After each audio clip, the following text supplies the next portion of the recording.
All right, guys, we're going to start this next question. Discussion question that we have is: out of all that you have learned in our college or seminary, what would you say is the most valuable thing could teach a volunteer? What do you guys think? One thing I could think of is actually when I was taking spiritual formation class, there was an accountability party that I have to be part of, and actually which helps to grow each other and be able to contain what we need to contain during those semesters, actually, which is helping each other to be cross-check on those memory verses if there's anything that we need to memorize, and then being prayer partners so that we can pray for each other. And then also the great thing about it is that you could have those prayer report back, those which answers to their prayers, and actually that helps to each other to build each other to go through what we have to go through. Because first year was really rough, and the semester, seminary semester, actually for me and those who are coming from all over the world, also that which helps to each other to be kind of like help each other to not only just as a just like homework kind of thing, but also at the same time help really each other how to figure things out and pray together and like be able to help each other emotionally as well, where I think this is one thing that we could probably do it in the church where with my volunteers to help them also not only doing what they just need to do as a volunteer, but also help them, as Dr. Rose says, that help them to grow them and deepen their spiritual also. So I think this is one thing that I could probably apply with my volunteers in my church, so that they could have this accountability thing, something like maybe in group 3 or 4 that Dr. Rose recommend, and then others other authors recommend in their books this class. Awesome. How about you guys?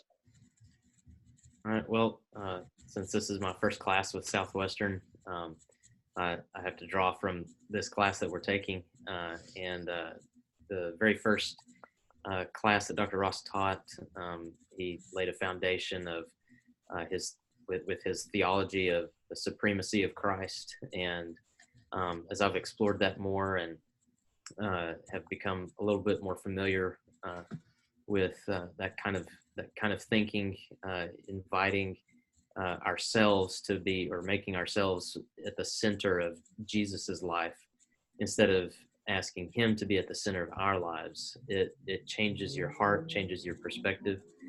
And I think as I think through teaching my volunteers in whatever ministry I'm serving in, that's the kind of change that I want to see in them, is a heart change, that they see Christ glorified, and that translates to the people that they are then serving and teaching. And so it's not just the improvement of or the betterment of the person that they're teaching or serving, but that they are actually seeking the glorification of Christ for themselves and for the disciples they're making beyond them. That's great. Yeah. Well, my time at seminary, it seems like every professor starts off with basically a biblical theology of what it is that they're going to be teaching for the semester, really. But I think the authority of God's word for me, if I'm going to pass anything along to my volunteers, is to teach them how to rightly interpret God's word and apply it to their own personal life, help them to build their own theology, to be able to practically share that with those that they're serving, whether it's students or adults, and just lead them into a greater appreciation for God's word and a greater desire and a hunger and a thirst to be in it, so they could pull the precepts from it and then apply it to their life, and then help other people do the same thing. I feel like that's such a valuable, or such a big piece of what at least Southwestern's been teaching me over the years and classes that I've taken.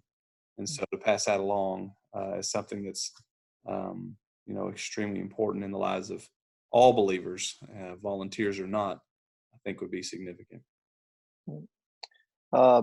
Yeah, that's great.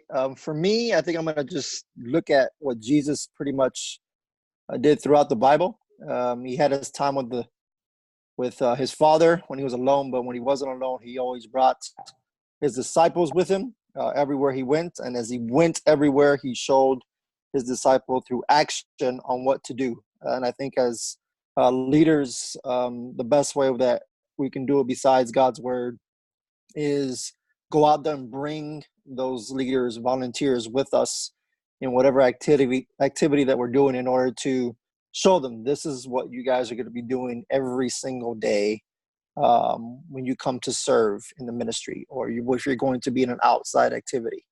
And I think that's the easiest way to do hands-on with them, and hopefully they grow and get better every single time.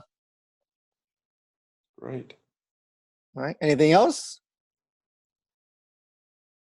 All right, we're good, guys. We finished another one. Awesome. And look forward to the next discussion question that I have with you guys. Amen.